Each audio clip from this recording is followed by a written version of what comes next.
بسم اللہ الرحمن الرحیم۔ اللہ کے بابرکت نام سے شروع جو بڑا مہربان اور نہایت رحم والا ہے۔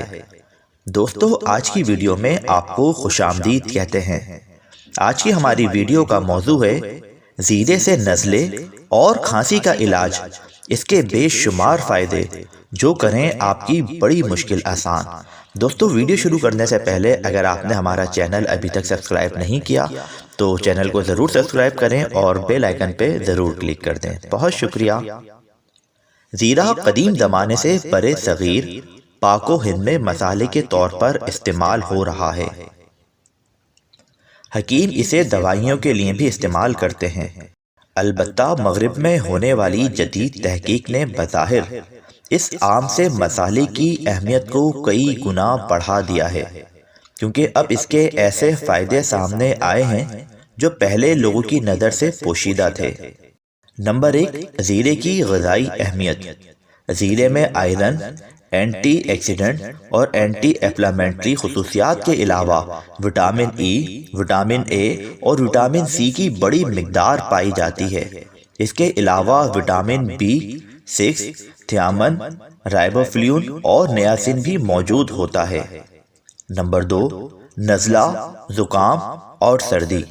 اس عام مرض سے چھٹکارا حاصل کرنا چاہتے ہیں تو زیرے کی چائے پینا دن میں ایک بار معمول بنا لیں۔ یہ چائے آپ کو سردی کے اثرات اور نزلہ زکام سے بچائے گی۔ ایک گلاس پانی میں 1 چمچ زیرہ ڈال کر کچھ دیر پکائیں۔ چاہیں تو ادرک اور دار چینی کا ٹکڑا بھی ڈال لیں اور شہد ملا کر پی جائیں۔ نمبر 3، وزن میں کمی۔ اگر سردی میں حلوہ زیادہ کھا لیا تو بھی زیرہ کام آ سکتا ہے۔ نیم گرم پانی کے ساتھ چند دانے زیرے کے ملا کر پی جائیں، چربی تیزی سے پگھلنے لگے گی۔ نمبر 4، دانت کا درد۔ دانتوں میں تکلیف محسوس ہو تو زیرے کا قہوہ بنا کر کلیاں کریں، تھوڑی دیر میں درد میں آرام آ جائے گا۔ Number 5، blood pressure. زیرہ بلڈ پریشر اور ذیابیطس کے امراض میں مفید ہے، مگر اس کا استعمال اعتدال میں کریں اور مریض ایک چٹکی سے زائد ہرگز نہ استعمال کریں۔ نمبر 6، ہاضمہ بہتر۔ الٹی، متلی یا معدے میں تیزابیت محسوس ہو تو زیرے کو دہی میں ملا کر کھائیں۔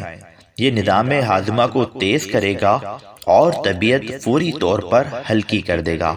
دوستو، مزید معلوماتی ویڈیو دیکھنے کے لیے ہمارا چینل سبسکرائب کریں اور مزید ویڈیو سے استفادہ حاصل کریں۔